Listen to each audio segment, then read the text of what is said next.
good evening, or good night, if that is where you are.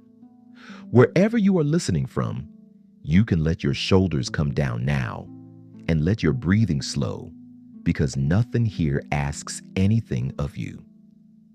This is a long, quiet journey toward a very old place, and you are not meant to reach the end of it. If you drift off somewhere in the middle, that is the whole idea. We are going to spend a little while in a river valley in Peru, where the land is dry and the sun is nearly always out. A warm, open valley a little way inland, where a green river winds slowly between bare, dusty hills. And on a terrace above that river, there is a city, one of the oldest cities anyone has ever found in all of the Americas. Its name is Caral. You don't need to hold on to any of the names tonight. They will come and go like the dust in the light, and you can let them. Caral lies in the Supa Valley, in the desert of the central coast of Peru, a little under 200 kilometers north of the city of Lima. It sits inland from the Pacific, perhaps 23 kilometers from the shore, far enough that you cannot see the sea, far enough that the cool sea mist never quite reaches it, and so the valley lies under an almost constant sun. The city was built on a dry terrace on the left bank of the river, a little above the green floor of the valley, where the floods could not reach it. And around it, in every direction, the hills are bare and the air is dry, which is part of the reason that so much of Caral has survived. The river is the reason there is anything green here at all. It comes down out of the Andes, fed far away by melting snow, and it crosses the desert in a slow ribbon, and the people of Caral led its water out into channels and ditches, out across the dry ground, until the valley floor grew green with their fields. They grew squash and beans there, and soft sweet fruit, guava, and the smooth golden lucuma. And they grew cotton, a great deal of cotton, which mattered to them more than almost anything else, though you could not eat it. The cotton came in soft, natural colors, browns and deep reds and cream, and they spun it into thread and wove it into cloth and twisted it into the nets that the fishermen used down on the coast. And in that quiet exchange, cotton going down to the sea, dried fish coming back up the valley, much of the life of this place was held together. But we will come to all of that slowly later on. For now, it is enough to know that there was a green river in a dry valley and a city on a terrace above it in the sun. The people of Caral built in stone and earth, and the things they built were large. At the heart of the city stands the Great Pyramid, the largest of them, a broad, stepped mound rising from the terrace, its base wide enough to cover something like 4 football fields laid side by side. It is not sharp and smooth like the pyramids of Egypt, far away across the world, which were being raised at very nearly the same time. It is broader, gentler, built up in terraces, and time has softened it further, so that now it seems almost to belong to the hill it stands on.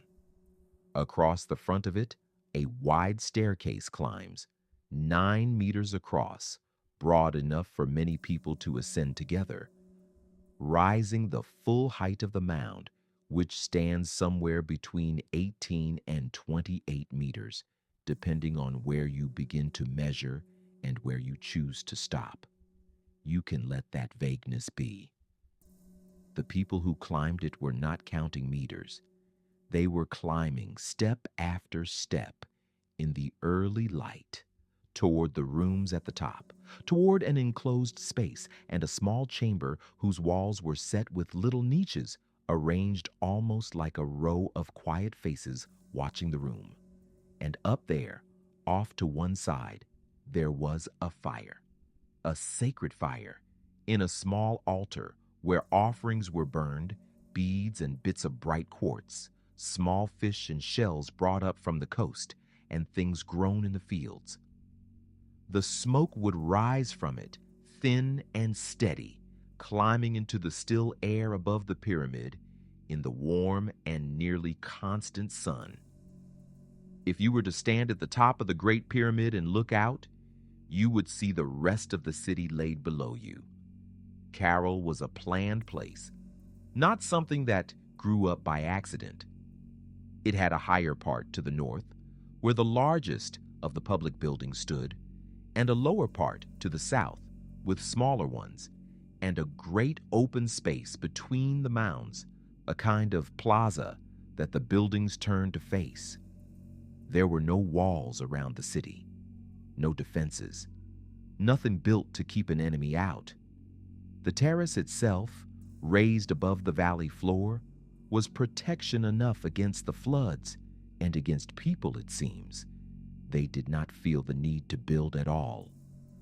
In the open ground between the mounds, archaeologists found the marks of post holes, places where wooden posts had been set again and again over the years.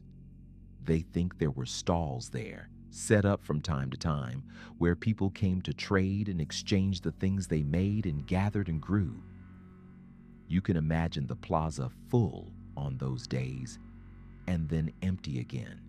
The posts taken down, the dust settling, the curved shadows of the great mounds moving slowly across the open ground through the long afternoon. Set against the foot of the Great Pyramid, there is a circle sunk into the ground. A round court, perhaps 19 meters across and 2 meters deep, with steps leading down into it. There is another like it elsewhere in the city. These sunken circles were places to gather, places where people came together for whatever the great occasions were, down inside the ring of earth and stone with the steps rising around them. And in the later way of thinking in the Andes, long after Caral, such sunken circles were understood to join the sky above and the earth and the world below. Whether the people of Caral thought of them in just that way, we cannot say. We can only say that they dug these circles carefully and gathered in them, and that they sat below the level of the plain, quiet and round and open to the sky. Around these great buildings there were others, more than 30 public structures in all, mounds large and small. There was a pyramid aligned with a single standing stone, a slender monolith set upright in the ground, which may have marked the turning of the sun across the year. The rest can wait for another night. And all of it, every mound, every wall, the great and the small alike, was built of stone set in earth, raised on the dry terrace above the green river, under that warm and steady light, a very long time ago. So now you have seen the shape of it, the mounds, the plaza, the sunken circles, the river below. And perhaps you are wondering, in the slow way one wonders toward the end of a long day, how a thing like this was made, how people, so very long ago, with no metal and no wheel and no animals to haul their loads, raised these great mounds of stone and earth up out of the desert terrace. The answer is quiet and patient, like almost everything here, and it begins with reeds. Down by the river, there were reeds and other long plant fibers, and the people of Caral were skilled at working them, at twisting and weaving and knotting fiber into thread, into cloth, into nets, into baskets and bags. And among the things they wove were loose, open-meshed bags, not unlike string bags, made of these plant fibers. They are called, in the language of the place today, shikras. And into these woven bags they put stone, rounded cobbles lifted from the river, and broken pieces cut from the quarries in the hills, You can picture the simple weight of the work. A bag of woven reed, the size a person could carry, filled with stone until it was heavy, perhaps 15 or 20 pounds, the kind of load a single body can lift and move without breaking. And then another, and another, carried from the quarry across the terrace, one at a time, by many people over many days. There is nothing sudden in this. It is the slow accumulation of small efforts, the way a beach is made of single grains, the way a long night is made of single breaths. First, they raised walls, retaining walls of cut stone set in earth, marking out the shape the mound would take. And then, behind and within those walls, they laid the bags. Bag upon bag upon bag, the whole woven thing, reeds and stone together, packed in to form the core of the mound. They did not empty the bags. They laid them in as they were, and the loose stone settled inside its mesh of fiber, and the wall held it, and the mound grew layer by patient layer, up from the terrace toward the sky. And there is something in this way of building that the people may not have set out to do, but that the archaeologists who study the place believe served them well. A solid mound of packed stone is rigid, and when the ground shakes, and in this part of the world, from time to time, the ground does shake, a rigid thing can crack and fall. But all those separate bags, each one a little loose within itself, each one able to shift just slightly against its neighbors, could take the movement of an earthquake and absorb it, settling rather than shattering. A great mound that could tremble without falling. Whether they understood this or simply built the way they knew how to build, with the materials the river and the hills gave them, we cannot say. But the mounds are still here, and that is its own quiet kind of answer. The outer faces of the stone walls they covered with plaster, smoothed over the rough stone, and the plaster they painted in layers, in colors, one coat over another over the years. Most of that color is gone now, weathered away by the long, dry centuries, but it was there once. These great mounds were not bare gray stone, but finished, surfaced, colored things, standing bright above the plaza in the sun. And the doorways and passages they framed with timber, with beams of a hard desert wood, and they made smaller walls of cane and reed packed with mud, the same patient marriage of plant and earth and stone everywhere in the great buildings and the small houses alike. Now all of this, the woven bags, the river cobbles, the reeds, matters for another reason beyond the building of the city, because those same humble materials are the reason we know how old Caral truly is. And here, very gently, the story turns from the people who built the place to the people who found it again, thousands of years later, and slowly came to understand what they were looking at. For a long time, you see, these mounds did not look like much. From the outside, after thousands of years of wind and dust, a great pyramid of packed stone and earth can come to look like nothing more than a low hill among other hills, a swelling in the ground, dry and gray gold, easy to walk past. Travelers and scholars had seen this valley before. More than 100 years ago, one of them recognized that there were old things here, but did not grasp what the mounds were. Later, another visited and gave one of them a name and wrote it down.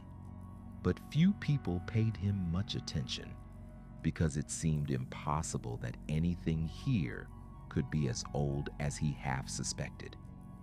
And later still, an architect patiently walked the valley and recorded most of its sites, mapping the swellings in the ground. The place waited, as it had waited all along, quiet under its dust. And then, in the last years of the old century, an archaeologist named Ruth Shady came to the Supi Valley and stayed and began to dig. She has said that when she first arrived in the valley, she was overwhelmed by it, that this place felt to her like somewhere between the seat of the gods and the home of human beings. And she set to work in conditions that were not easy. There were no paved roads out to the site, no electricity, no running water. She brought in soldiers to help with the digging and often paid for the work out of her own pocket. And slowly, season by season, the buildings began to emerge from the ground. But there was something strange about what she was finding, something missing. Because when archaeologists dig into an ancient settlement, almost anywhere in the world, one of the first and most common things they find is broken pottery, potsherds, the hard fragments of fired clay pots and bowls and jars which survive in the ground almost forever, scattered everywhere people lived. Pottery is so ordinary, so universal in the ancient world that its presence is simply expected. And here, at Caral, among these enormous buildings, for weeks, for something like 2 months of looking, Ruth Shady and her team found none. No potsherds, no fragments of fired clay at all. You can sit with how strange that is in the slow way of the late hour. A great city, monumental buildings, broad plazas, sunken courts, the clear marks of many people living and working together, and not a single piece of pottery in all of it. In most of the world, the size of the buildings and the absence of pottery would seem to belong to 2 different times, 2 different kinds of place entirely. The buildings said, here were many people, organized, building together on a grand scale. The missing pottery said, this is older than that should be possible. And Ruth Shady began to understand that she was not looking at a place that had lost its pottery, or a place where the pottery happened not to survive.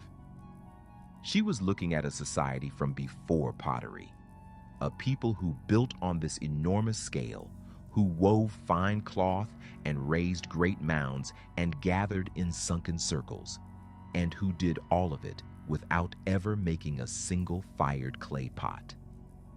They cooked their food not in clay vessels over a fire, but by roasting and toasting it. And they wove, instead, interlaced textiles, she would say, the work of a society more advanced than its missing pottery might suggest. The cloth, not the pot, was the measure of them. And so the question that had been waiting in the ground for thousands of years began, very slowly, to take shape. Not yet how old. That answer would come later, from the reeds, from the very bags of woven stone packed inside the mounds. But first, simply this, that here was a great city without pottery in a dry valley by a green river, older perhaps than anyone had let themselves imagine.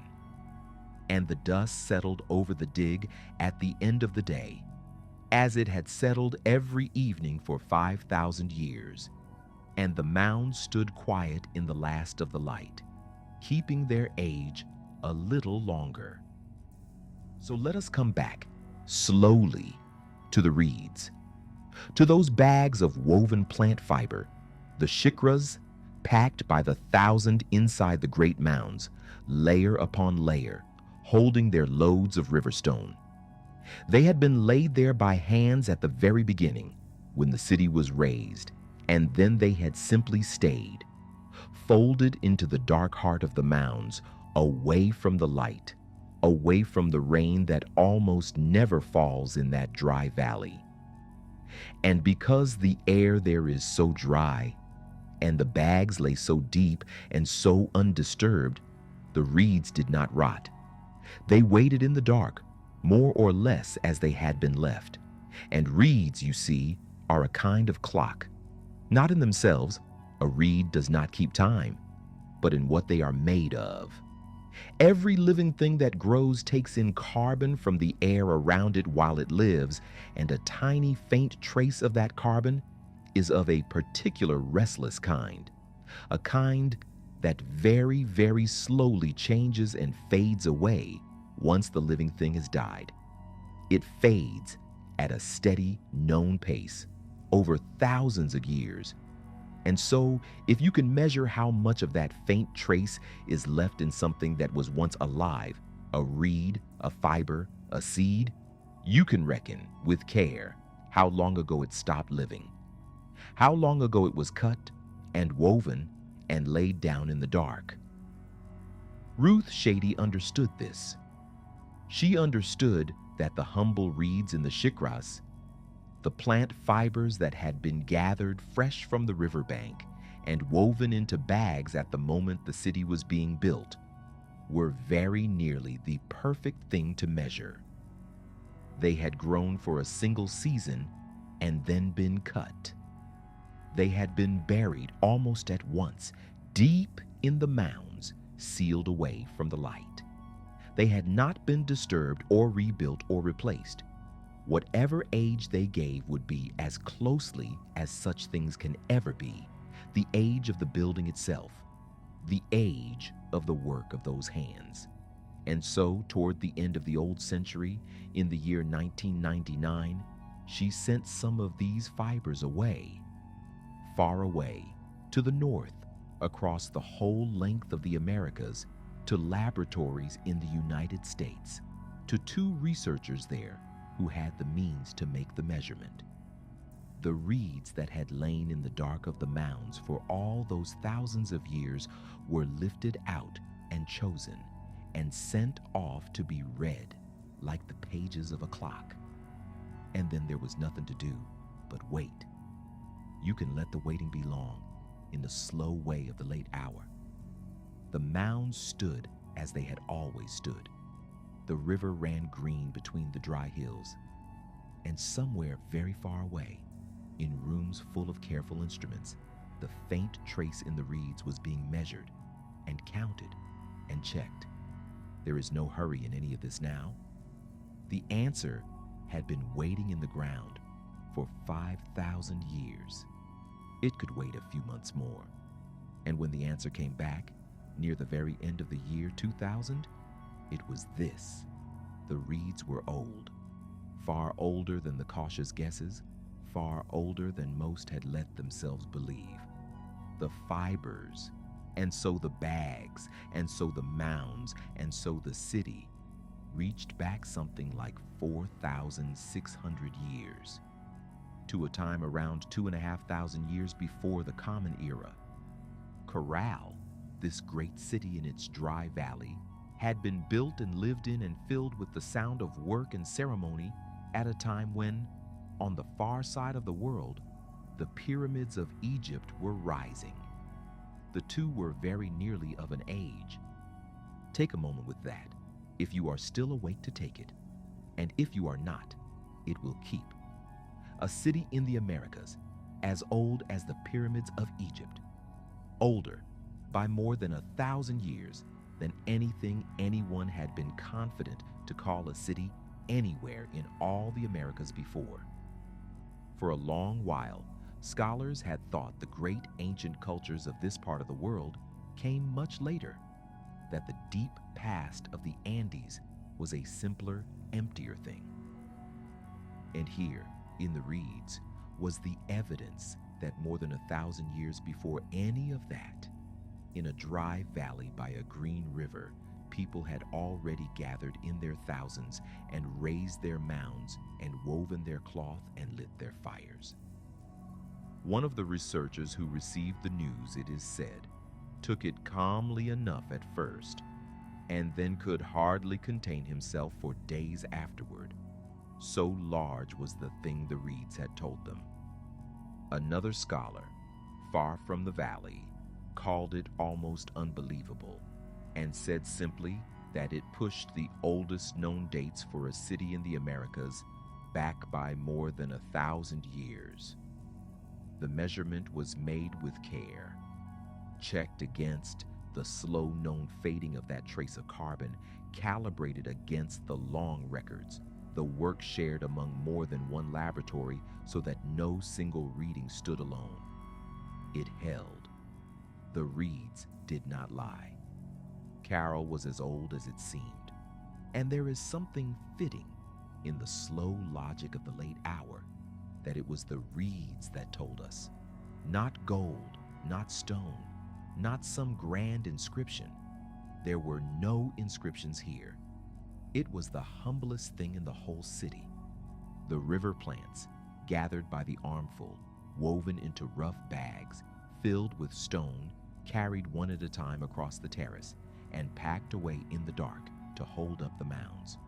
The most ordinary work of the most ordinary hands.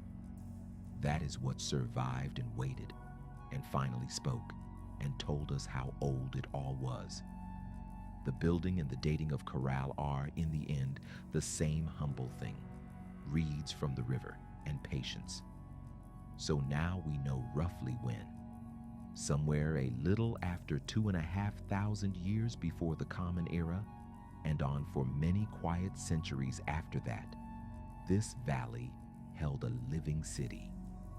We can let the laboratories and the far-off rooms fade away now, and the careful measurements settle, and simply return to the place itself in its own time, in the warm evening light, because there is so much more here than its age. The age is only the door. What waits on the other side of it is the life, the cotton and the fish and the long roads of trade, the flutes of bird bone, the knotted cords, the small clay figures, and the buried offerings, the daily round of a people who lived here for the better part of 1,000 years. But all of that can wait for the deeper part of the night.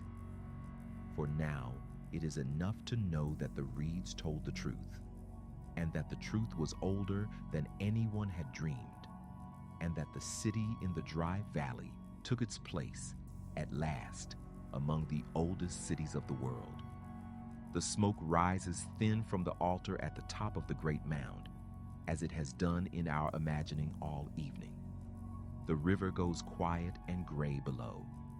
The dust settles over the plaza, and the mounds, no longer keeping their age a secret, stand calm and dark against the last warm light as the evening settles over Caral.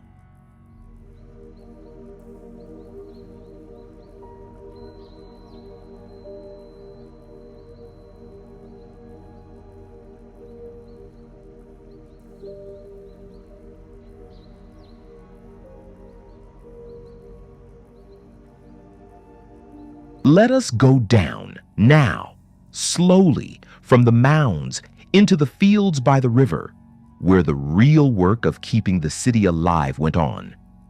Because for all the great stone buildings, all the smoke and ceremony at the tops of the mounds, the life of Caral rested on much quieter things, on water led out across the dry ground, and on the plants that grew where the water reached, and above all, on cotton. Cotton. You cannot eat it. It will not fill anyone's stomach on a long evening. And yet, it may have been the single most important thing the people of Caral grew, more important in its way than the squash and the beans and the soft sweet fruit, because cotton was the thread that tied the whole world of the valley together. They grew a great deal of it out in the irrigated fields, and it came in soft, natural colors, browns and deep reds, cream and beige, so that the cloth they made needed no dye to be beautiful. Whole bales of this colored cotton have been found, still here after all this time, kept by the dryness of the air. And from the cotton they made thread, spun fine between patient fingers, and from the thread they made cloth, woven on simple looms and bags and baskets too of cotton and of other plant fiber. The same skilled hands that wove the rough shikras for the mounds also weaving fine cloth to wear and to trade. There was almost no painting here, no carving to speak of, little of what we would call visual art. What there was instead was this: the cloth, the textiles, the patient turning of plant into thread into fabric. In another place, the measure of a people might be their pottery or their paintings. Here it was the weaving. But to understand why the cotton mattered so much, you have to follow it out of the valley, down to the sea. Because Caral sits inland, perhaps 23 kilometers from the Pacific, far enough that you cannot see the water, far enough that the people of the city were not themselves fishermen. And yet, strangely, almost everything they ate from the animal world came from the sea. When the archaeologists sifted through what was left of their meals, they found fish, small fish, anchovies, and sardines in great quantity, and shellfish, clams, and mussels brought up from the distant shore. The bones of the sea, here in a city that could not see it. How did the fish of the coast come to fill the bellies of a city so far inland? Through the cotton. For down on the shore, there were other people, fishing communities, who went out after the great shoals of small fish. And to catch fish in quantity, you need nets. And to make nets, you need cotton. And the cotton grew not on the dry coast, but up here in the irrigated fields of the valley. And so, the simplest of arrangements seems to have bound them together. The people inland grew the cotton and made it into thread and cloth and netting. The people of the coast used the nets to take the fish and dried the fish and sent it back up the valley. As one of the archaeologists put it, the people inland needed the fish for their protein, and the fishermen needed the cotton to make the nets to catch the fish. Each held something the other could not do without. And here is a quiet detail that tells you it was so. In all of Caral, among all the heaps of fish bone, the archaeologists found almost nothing for catching fish. No hooks, no net weights, none of the gear a fishing people leave behind. The fish arrived already caught, already dried, carried up from the coast across those 23 kilometers, ready to eat. The city did not fish. The city grew cotton, and the cotton bought the fish. Some have even wondered whether the dried fish itself, so steady and so needed, became a kind of currency, a way of paying for work, of settling what was owed. That last part we cannot know, but the bones are real, and the missing hooks are real, and between them they tell of a road well traveled, cotton going down and dried fish coming back, over and over, season upon season. And the roads ran further than the coast, much further. For among the things found at Caral are objects that simply do not belong to this dry valley, things that must have come from very far away, carried by hand across mountains and down through forests, traded from hand to hand along roads we can only imagine. There are beads of blue-green stone and of clear quartz, worked in a little workshop in the city. And there are shells, curved orange shells of a kind called spondylus, which do not come from the cold sea off Peru at all, but from warmer waters far to the north, off the coast of what is now Ecuador. To reach Caral, they traveled a very long way down the shore, passed along from people to people, until they came to rest here in the dry valley. And there are stranger things still: the remains of monkeys, the bright feathers and bones of macaws, great forest parrots, birds and animals that belong not to the coast or the dry valley, but to the deep green forest on the far side of the Andes, the Amazon, beyond the mountains. To have come here, they too must have crossed an enormous distance over the high, cold passes of the mountains, down into the dry country, along the valley, to a city by a river that none of those forest creatures had ever been meant to see. We cannot trace the roads exactly or name the hands that passed these things along. But here they are, the shell from the warm northern sea and the creatures of the eastern forest gathered in one place, in one city, in the dry valley by the green river. So you begin to see what Caral may have been. Not just a city, but a meeting place, a knot where the roads came together. The sea on one side, with its fish and its bright northern shells.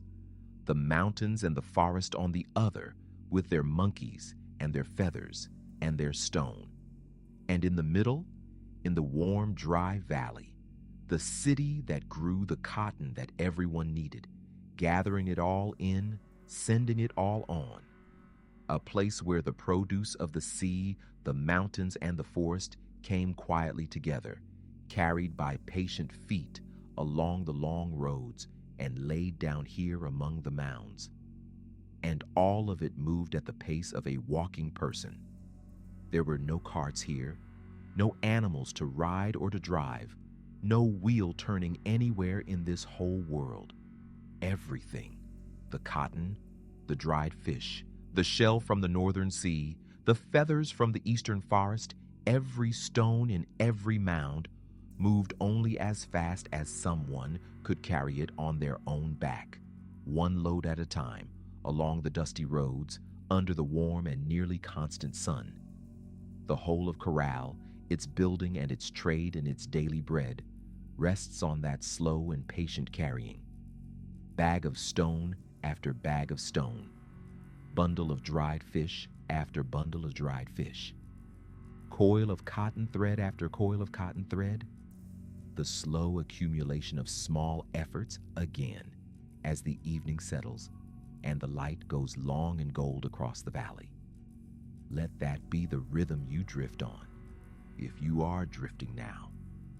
The long road and the patient load, the cotton going down to the sea, the dried fish coming back, the shell carried hand to hand down the shore, the feather carried over the mountains, everything arriving slowly, everything in its time, nothing hurried, in the warm, dry valley by the green river, the smoke thin on the air, the dust settling over the road, the light going long and low and gold over Caral as it has done in our imagining all evening, and will do still.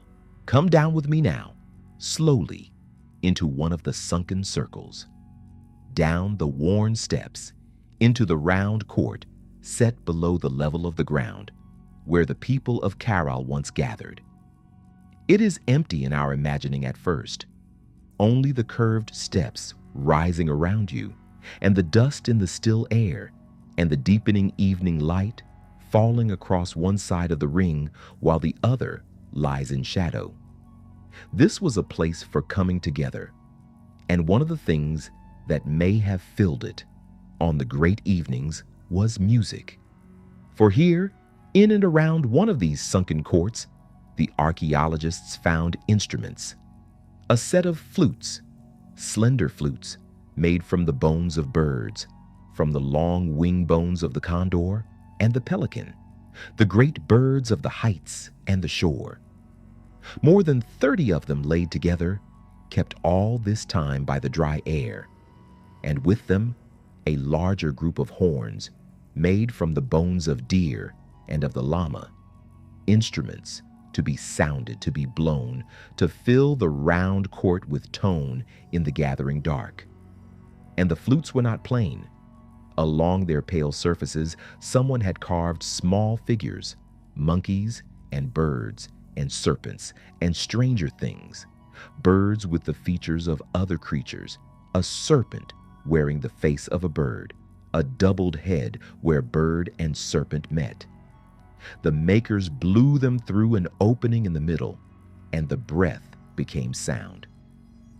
You can let yourself wonder what that sound was like, low or high or breathy and strange, as it rose from the sunken court into the evening, off the curved stone walls, out across the plaza toward the dark mounds. Long after, people gathered the surviving flutes and tried to give breath to each one again, to hear what the round court might once have heard. We do not know the songs. We do not know whether the music was solemn or joyful, whether it marked the turning of the year or the burying of a building, or simply the coming together of people on an ordinary evening. But we know there was music, real instruments, real breath, real sound, here in this dry valley, 4,000 years and more ago. And it is thought that the flutes were so often made from the bones of birds, because the birds, who seemed to move so freely between the earth and the sky, were held to be close to whatever was sacred. The breath of the player passing through the bone of the bird and rising, like the bird, into the air. And there is one more thing that was found here, small and quiet and easy to overlook, that may carry more than almost anything else in the whole city. On the steps of one of the mounds, by some accounts on the 12th step of a central stair, in the pyramid, with the long white painted gallery, there lay a little bundle of cords, knotted cords, threads of cotton hanging from a main line, each one tied with knots along its length. It is the kind of thing called, in the later Andes, a quipu, and this one may be among the very oldest ever found in all the Americas. If you know anything of the Andes, you may know the quipu from much later times, from the great empire of the Inca, thousands of years after Caral, who kept their accounts and their records on exactly such knotted cords. The number of knots, their kind, their place along the thread, their color, and their twist, all of it could be made to hold meaning. Numbers, certainly, tallies, counts, the keeping of who had given what and who was owed.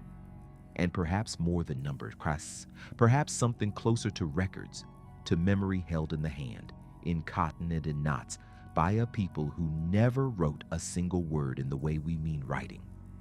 And so to find a quipu here, at Caral, on the steps of a mound, is to find a thread, quite literally a thread, reaching forward across all those thousands of years, from the very first cities of the Andes to the last great empire before the Europeans came.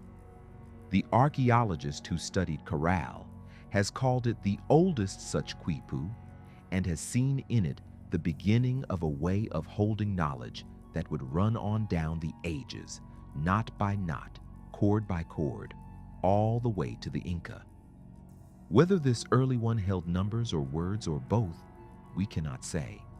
It has never been fully read. It may never be. The knots keep their meaning to themselves, as the reeds kept the age of the city, quiet in the dry air.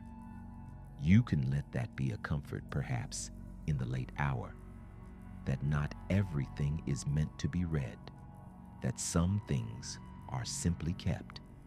A bundle of knotted cotton on a stone step, holding whatever it holds, 4,000 years and more, asking nothing of us but that we let it rest there in the gathering dark. So the evening draws on over Caral, and the things that filled it draw quiet with the light. The flutes lie still in the sunken court. The knotted cords rest on their step. The looms are quiet, the spindles set down, the long roads empty now of their patient carriers. The dried fish is stored, the cotton bundled, the bright shell from the northern sea put away among the small treasures of the city. The fields lie dark by the river, the water running on through them as it always has, fed from the far snows of the mountains. And up at the top of the great mound, the thin smoke of the sacred fire still rises into the cooling air as the first of the stars come out over the dry valley. We have walked a long way tonight, slowly, through this old place. We have seen where it stands in its dry valley by its green river, and how it was raised, bag of woven stone upon bag of woven stone. We have learned from the humble reeds how very old it is, as old as the pyramids on the far side of the world. We have followed the cotton down to the sea, and the dried fish back up the valley, and the bright shell and the forest feather along the long roads from far away. We have come down into the sunken court and heard, in our imagining, the breath of bone flutes. And we have rested our eyes on a little bundle of knotted cord that keeps its meaning still. And now the night is deep, and there is little left to do but rest here in the quiet of the valley, among the dark and patient mounds. The dust has settled over the plaza. The river runs on, low and unhurried in the dark. The light is nearly gone. And Caral, old beyond old, keeps its long watch over the valley, as it has done through 5,000 years of evenings, asking nothing, holding its quiet, letting the night come down. There is nothing more to learn now, nothing more you need to hold or follow or remember. The work of the evening is done, and you can set it down. We will only stay here a little while longer, in the quiet of the valley, in the dark among the patient mounds, and let it all grow slow and slower, and let the night come the rest of the way down. The dust has settled over the plaza. It settled long ago, and it lies still now, soft over the open ground where the people came together, where the posts were set and taken down, where the curved shadows of the mounds moved across the long afternoons. The dust is at rest. You can let your thoughts be like the dust, settling, going still over the quiet ground. And the river runs on, low and unhurried, in the dark. It came down out of the far mountains, fed by the snow, and it crossed the dry valley as it has always crossed it, slow and green by day and dark and quiet by night. And it runs on now while the city sleeps, while you sleep, on and on through the dark fields, asking nothing, hurrying nowhere. The water moving slowly over the stones, the same slow water it has always been. High on the great mound, the thin smoke still rises. The sacred fire burns low and steady in the dark, and its smoke lifts straight up into the cooling night, thin and pale and slow, into the stars. There is no one to tend it now in our imagining, and no need. It simply rises, as it has risen all evening, as it rises still, thin smoke into the dark, slow and gone. And all through the dark mounds, packed away where no light reaches, the woven bags of stone lie as they were laid, reed and river cobbled together, holding up the weight of the city. The reeds that grew by the river, that were gathered by the armful and twisted into bags, that were filled with stone and carried one at a time across the terrace and packed into the dark. They are still there, holding still, as they have held for 5,000 years. The most ordinary work of the most ordinary hands, keeping the mound standing in the dark, while the valley sleeps. Reed and stone, dust and river, smoke and stars, the small things the city was made of, all at rest now in the dark. You do not need to hold them. You only need to let them be there, quietly, around you, as the night settles deeper over the warm, dry valley. The flutes lie still in the sunken court. the bone of bird at rest in the ring of stone. The knotted cords rest on their step, keeping their meaning to themselves, asking to be read by no one. The looms are quiet, the spindles set down, the bright shell from the warm northern sea put away among the small treasures of the city. The long roads are empty. The dried fish is stored. The cotton is bundled in the dark. Everything is in its place, and everything is at rest in the quiet of the deep night, in the warm, dry valley by the slow, dark river. This is how it was, night after night, for the better part of 1,000 years. The work of the day setting down with the light, the dust settling over the plaza, the river running on in the dark, the thin smoke rising from the great mound into the stars, the people of the valley resting in their houses, the great and the small alike, while the mounds kept their patient watch over the quiet ground. Night after night after night, for longer than we can easily hold in the mind, in the warm, dry valley, under the same slow stars. And the city is gone now, of course, in our own time.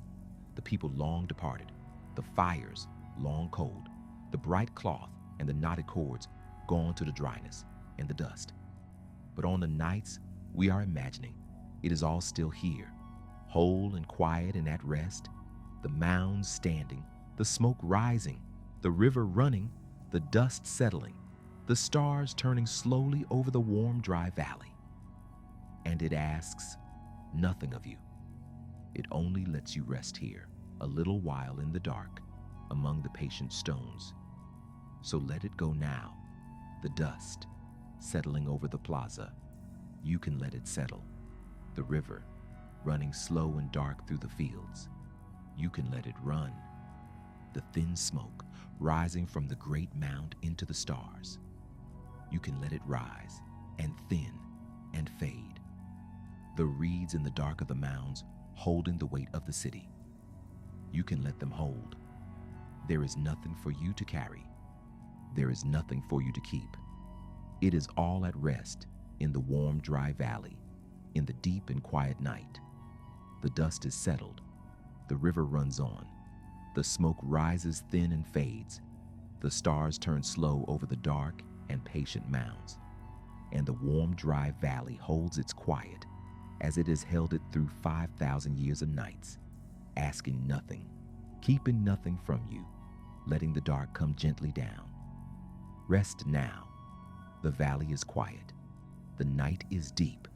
The dust has settled, and the river runs on, and the thin smoke rises and fades into the stars, slow and slow over Caral, old beyond old in the warm, dark valley, under the turning stars, while you rest, and the night comes down, and there is nothing more, and only the quiet and the dark and the slow stars turning over the patient mounds in the deep and gentle night. The dust settled, the river running, the smoke gone, the stars turning slow, Caral at rest, and you at rest in the quiet, in the dark, in the warm, dry valley, where the night has come all the way down, and there is nothing left to do but sleep.